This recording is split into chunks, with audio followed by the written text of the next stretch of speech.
Welcome from my side. I'm Tomi Medved, like Tomi Bear, coming from Slovenia, from University of Ljubljana, and we are the coordinators of the project Stream. And before I start, I would like to thank France for exporting all this energy, because it just shows that on a European level, we're missing one big thing. It's a common, let's say, energy strategy, because if each of the country is doing their own, it's not optimized in that way. But yeah, let's go back to flexibility. So what the project Stream was all about.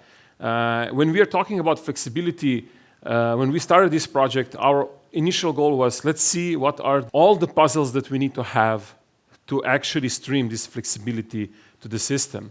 And Stream, in one sentence, is just about creation of innovative and robust ecosystem that enhances the utilization of small-scale flexibility. It basically goes from the really small scale to the wholesale market. How this Stream should work, I'll explain more. We started in October 2022. It's running for 48 months. We will finish soon, in end of September. 20 partners from 6 different countries. And what we really try to do in this project is that we cover the whole value chain of flexibility. From flexibility units, service provider, flexibility service providers, DSO, TSO, market operators, technology providers, and research partners are involved. So basically that we try to include everyone so that everyone would have their say and their opinion in this ecosystem that we are creating, or let's say designed. And yeah, how should we do it? First step, we have to give you one thing, how we focused it, or how we divided it. We went into service innovation and the market innovation part. So we have 2 parts. But the first step is always, without the data, you're just man with the opinion. When we are talking about the flexibility, we always ask people, well, how much and where? And nobody knows. And there is a potential, but you need to put it into some terms. So first thing is, we said, okay, we're going to start with the first problem is how to get this data, how to actually know where the flexibility is, etc., and what are the potentials. So this is just about gathering the data, the first step. Then, when you have the data, you can start creating tools based on this data, because without data, you don't have any tools. You can just have some assumptions. So one of them is also sPLAN, which I put some brochures around. And then when we have all this data about the flexibility, then we can finally put it into one platform where we can put some numbers to the flexibility, and we call it sFlex, or basically any aggregator platform that exists. When you have this xFlex, the missing part that we already envisioned like a few years ago is when you need to utilize it, device registry. It's still in the network codes, it's called different, it's called the flexible register, something like that. It's still not adopted, but 4 years ago we already thought of it, and now it's in the preparation. But this is the main innovation of the project as I see it, because I was writing this proposal and I said, guys, we need this. Because, like I mentioned before, if you don't know where the device is, how big it is, who is controlling it, etc., you're just making assumptions that there will be some flexibility, for any local market or for anything. And I think European Union figured that out, and I think in the next year or something, this flexible device registry should come into place. Of course, when you have this flexibility at the platform, you have these flexibility operators, which are aggregators, and which are all connected to device registry. And on the other side, you can also have energy communities, which are like a buzzword in Europe for the last, I don't know how many years. When we have the device registry, and when we have the flexibility operators, finally, and we can start thinking about the local markets. Because without that, if you don't know where exactly is the local flexibility, you cannot have local markets. I mean, in general, you cannot do any local operation if you don't know if your car is not where the problem is, or if your home battery is not where the problem is, or heat pump, doesn't matter. So when you have this, we can start with the local market. There's one thing that I always like to mention is that local markets are also a buzzword for the last 15 years or 10 years. Yeah, let's put it that way. But let's be honest, how can a local market work? For a functioning market, you need to have 2 preconditions. You need to have the offers and bids. There is a little bit of a problem if you have a very little competition on one power line or on one very small region. So we also thought of the different options for the local markets and how these local markets could operate, not to have excess of market power use. And when we have this, local energy markets cannot operate without limitations. So like when I said, first we need to have a demand, let's say that we can respond. And to know this demand, we need to have the S-grid. We call it S-grid, but basically it's like EDMS with like more hyped, let's say, functionalities, when you would know the local constraints. And these local constraints are then transformed into traffic light system, which basically gives you the information should the local market operate or not. And after that, if it does, you can have the energy services that actually run this and operate and have these local energy services. And if not, if this is green light or everything, you can then go to the DSO level and the wholesale market. So basically, this is the whole extreme ecosystem. And what we did is basically, we always said, like, we try to envision how the flow of kilowatts go to the right side and the money goes back. So basically, it's the whole chain and the whole ecosystem. This is how we designed. How should we test it? In all ecosystem, we just defined, I would say, the building blocks, which tools you would need to actually achieve this. And those are the 6 tools that we envisioned, and we have developed them in the project. There's one thing that, let's say, about European projects, they say, oh, we're going to use this tool everywhere. Well, it's almost impossible. That's why we said we have building blocks. Each of the partner can adjust this. Is the functionality of the tool that it's needed. It's not that this company needs to have it in all the countries and the same tool. No. How many car producers we have? If we define a car and we know what the car needs to do, then it depends. It's going to be Tesla, Volkswagen, Skoda, doesn't matter, but the functionalities need to be there. So basically those tools are more like, we have developed them, but of course they're also like a building blocks of this ecosystem. We have tested them at the 4 pilot sites in 4 countries, Spain, Italy, Slovenia, and Finland. VTT is also a partner of this project. It's also not that everybody has to do everything, to test everything. Like, we have also divided the pilot sites based on what they should focus on. One is on service innovation, one is on market innovation, and based on the partners and how the scope that we had. I'll give you just a little bit of now the presentation of the pilot site in Slovenia. So, Slovenia, we had an industrial park of over 300 industrial and commercial buildings, and our core was on the pilot will focus on evaluating flexibility. Because in all of the discussions in the last 10 years, you say, oh, we have flexibility, there's a flexibility, we can do so much with it. But then, how much is it worth? And how much can we actually use it? Nobody knows it. I mean, even if it's, like I said, there can be plenty of it, but if it's not used, then nobody will pick it up. And especially this one connects planning operation with markets and with flexibility, because we see here that this is in a way for the future, like really could be significant potential, because like you mentioned in interim time slot, we cannot replace all the cables. It would be physically impossible to do it. We have been discussing with DSOs have limited capacities, because if you want to change the cables, the transformers, etc., to prepare them for the green transition, it's just you run out of time, run out of money, run out of resources. So therefore, there needs to be a smarter way. And here, I think the flexibility can really maximizing the utilization of existing grid. This is a very important thing that we always forget. We need to maximize utilization of what we already have before building new ones. Okay, so sPLAN is making the case for flexibility network planning, like I mentioned. It's designed to support DSO in assessing network developing options by combining power flow simulations with structured cost comparison, but based on the real data, not on some assumptions, etc. We started with digital twins. I mean, the digital twins is also like a hype word. buzzword in EU, but basically digital twins are just network models, let's put it that way, of digital twin of DSO. And as you think that, oh, it's so easy, you will just copy something. When you start digging in, it's not only in Slovenia, to all the DSOs around Europe, and I talked to many of them, they all have the same issue. They all have the problem of the TSO, it's not a problem. When you talk to TSO, they say, no worries, we have everything mapped out, da, da, da.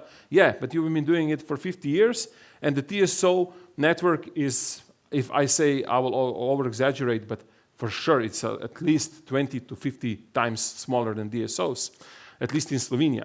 But I think that also around the world is the same.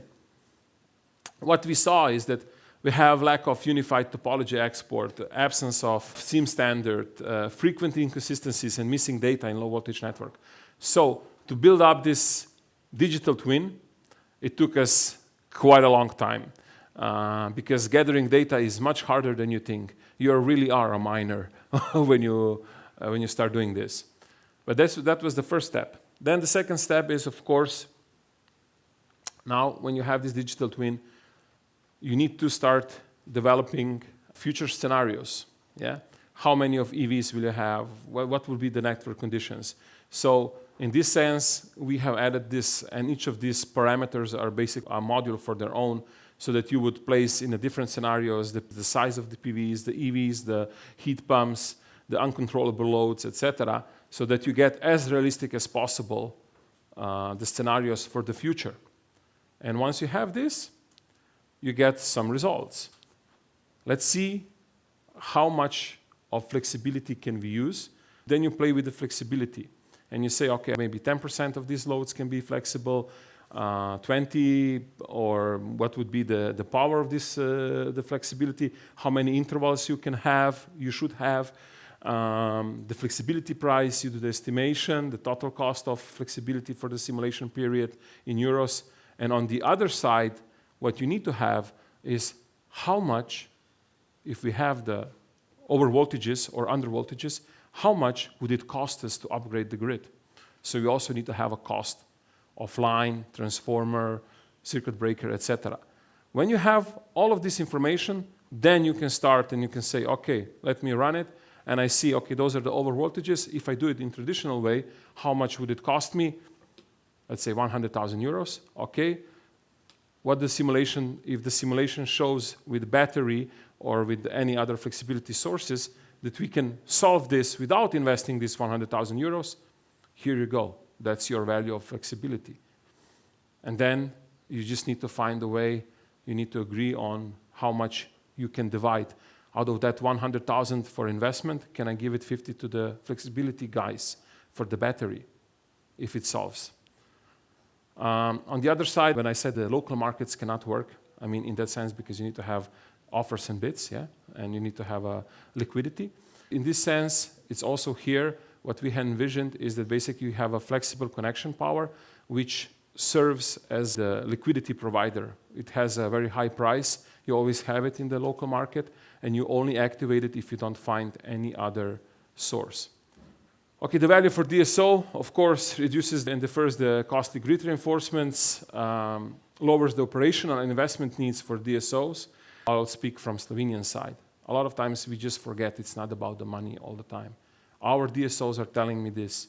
Like, our investment capacity is around 20 million euros per year or 30 million euros per year. Even if you give us 50 million euros per year, we don't have the manpower to do it. It's physically impossible to do it.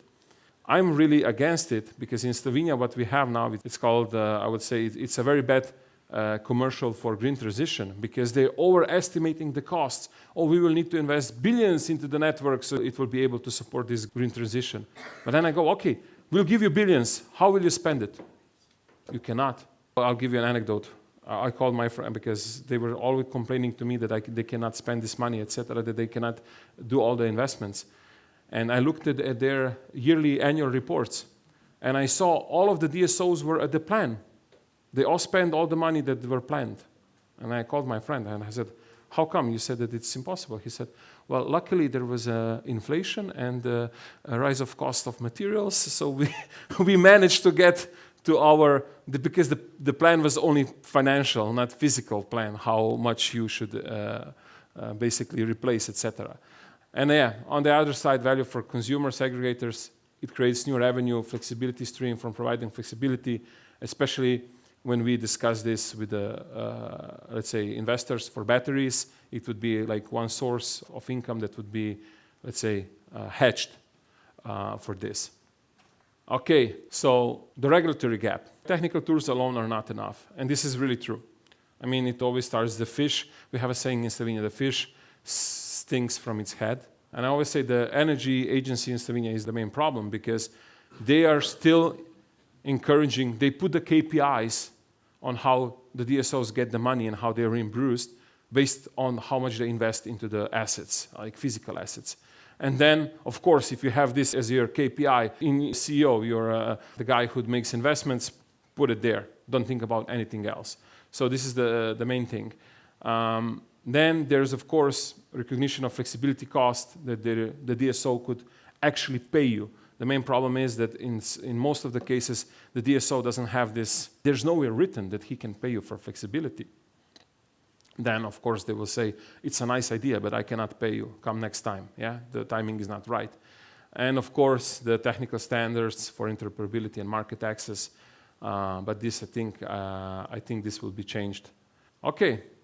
I hope I was not too long. I just wanted to give you a quick glimpse into our project. It will finish in September 2026, and we will have more technical presentations and actual result presentations on our final event under the FlexCon conference. If you will attend, it's going to be in Antwerp, end of September, and you are more than welcome to join and listen to us, and hopefully we'll share some interesting things. Thank you for now, and any questions? Thank you very much. There's of course open floor for questions, but maybe I will just kick it off. Thank you very much for this really interesting presentation. And you describe very well like the DSO kind of mentality. At least I can relate very well from Czech Republic. It's very similar, and as well I heard from Belgium that really DSO, they don't know each line, and it's like the mentality is mainly investment, and it's as well like, at least in Czech, it's the reason it's a regulated entity.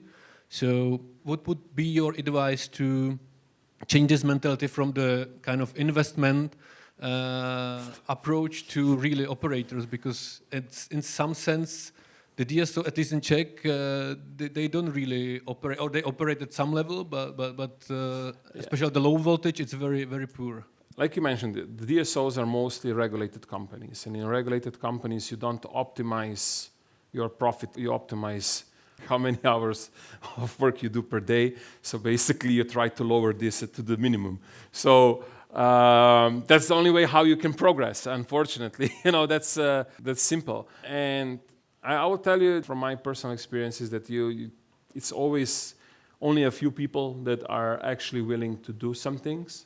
And you need to try to identify those few people and they say like, hey, would you do it? Because really, a few of them are not there just to wait for 8 hours for the day to pass. And they really try to do it. But for not just to wait and try to identify this, I think that the main thing should be, like I said, the fish. Yeah? The energy agency should start putting in KPIs that are more, let's say, that would push them to be more proactive. And when they would do that, then the whole mentality of the whole DSO would change. If the CEO comes and say, hey, we need to do this, this, and this, and this, then everybody will start thinking about it. Otherwise, we will always just hear the excuses. I'll give you a personal experience from 15 years ago at our TSO, which is now, I think, was rated one of the best in Europe, I think #1 in Europe. And I really like them because they're really active. But they changed this by, first 15 years ago, I had a meeting. I was very young, my first project. I came to a meeting to a TSO, and there was an older guy, and I was explaining him this, oh, it would be so cool to make this project, European project, we would develop this, etc. And he looked at me with, no life in his eyes, and he said, son, you don't understand. My salary is 2,000 euros net. Either I do this project or I don't do this project. If I do this project, I can only be responsible for some things if some things go wrong. If I don't do this project, here I am. And I looked at him, I didn't have any response to him. How could I say? What can you say to this guy? Nothing. So luckily, there were a few guys at those DSOs that were thinking differently and wanted to make a change and wanted to make their careers and name, and they had some passion about it. So they also changed some progression, how you could progress in, or make a promotion in the company, etc. And the whole climate changed. Now they're super active, they all want to do, but they're also, let's say, rewarded a little bit. And then this small reward, it's not a big reward, but it makes a difference. And I think in this regulatory, I know it's off topic, let's put it that way, but I think this is something where we should push also one of our actions, how to change, how to motivate those people at the end, because otherwise they're just there. I think it's a nice point that the transition started people and then the technology will help them, right? Because at the end, people do the change. Yeah. I always say people are making changes. No, nobody else is making changes. Like you can write whatever you want in the paper, in the plans, etc. At the end, you need to have one person there and say, hey, George, hey, Katie, hey, whoever, you do it, I'll do it. Okay, let's go. Sorry. It was very emotional, but very nice, thanks. Any questions from the audience? We have still time for one. Yeah. You will get the mic. So thank you for the presentation. It was nice. I could agree almost all of it. So question about these regulatory barriers, which are, let's say, the most often used excuse for not doing anything because regulatory blah, blah, blah. So do you see what could be the changing part of that? So how could we make bigger changes? This for instance, this even is part of the effort of, let's say, making people aware of the key problems. So what could we do? Because there's also, let's say, harmonized regulation attempts across European Union, but there are local, let's say, regulations which are not in line. So they are varying. So it's harder to develop something that is combining the European energy market. So how to get this movement or this evolution started? Should we start from the people, and which people? I have been thinking about this a lot. And when they say to me, I'll be a little bit broader to give you a perspective. When they say to me, like years ago, we had this, I was here in Brussels actually on one of these kind of events, and they said like, European market is 350 million, the same market size as US. And I went, no. No. And they're like, well, how come? We have 350 million. I said, no, because we have 27 languages. We have 28 operators that, like you said, have different types. And then they said that, okay, we agree. That's why we have a little bit of a problem. That's why Europe started now with these EU companies that we would have that would harmonize a little bit of the things. But when we come to the electricity part, on the TSO level, we already have more or less harmonized things, and that's why it was quite well developed. There was money for it, and one more important thing, there's how many TSOs? 28, I think, in ENSOE, yeah? They could agree upon it, and they now these markets, wholesale markets, they're working. Of course, the mergers are still going in, and at the end, the idea is to have just one market, yeah? Which is fine. But then we come to the DSO. The number of DSOs in Europe, do you know how much DSOs are there? 2,800 registered. Some of them are very small, but you can say that at least 400 big ones are in Europe. There is a question, how can you harmonize this? It's not that easy. And also, just to give you a perspective how late we are with the DSO. ENSOE has been around for, I don't know how many years. When ENSOE, how it's called? It's the same as ENSOE, but just for DSOs. It has been established only 2 years ago or something like that. Yeah. So that gives you just a little bit of the perspective how late we are on that part. What we should do about it, I think that we should definitely, on DSO level, we should start making more standards, and then it will be easier also for some of the companies to let's say, really develop and have a better perspective. But yeah, the first, I would say, HOA should start moving really fast. And also with this flexible device registry is basically, I would say, would be the first step. Let's define this so that all of the companies could know if they're developing any flexibility tools, what kind of data do they have on that side. That would be, let's say, in my opinion, like the first step. Thank you. What is what for me is like, what is the where's the catch like? What is the motivation for this? All of these companies to change their, as you said, some reward, maybe something. What would be the motivation? Some reward, and the other thing is you need to change it. I really like the saying, you know, when they started with electric vehicles, and this the first thing was we will run out of oil, yeah, and then. You know, the guy said, we will not run out of oil. We just found a new 1 billion barrels deposit somewhere, whatever, ever. And there is a saying, the Stone Age didn't end because we ran out of stone. Yeah? And the same thing goes here. Why should the DSOs change? They will need to change because they will not be able otherwise to adapt so fast to all the changes that are coming. They will need to change because they will never be able to upgrade all the grids to accommodate all the EVs, the heat pumps, the PVs. They will need to change because of that. I always say them, it's a necessary thing if you want to make the green transition. It's not because, you know, it's because Tomi wanted to have it a nice place, but because also business behind it. It's the first time in history that energy business is coming from small players. Otherwise, tell me a company in energy that it was not owned by state or that it is not a huge one.